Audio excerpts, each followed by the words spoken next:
how to download and install Deriv Go application on iOS. Hi everyone, welcome back to Trading for Beginners.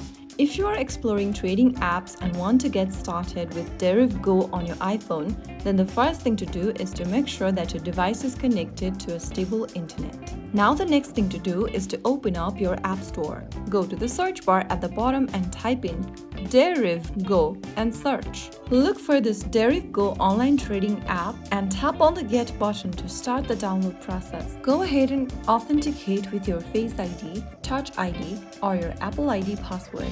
And you have successfully started the download process for Deriv Go application. Once the app is installed, tap on the Open button to launch open the app on your smartphone. And you have successfully downloaded the Deriv Go app on your iOS. You can now go ahead and tap on the sign up for free button if you are using the platform for the first time. Go ahead and create an account, or if you've already created an account, you can tap on login and access your existing account right away.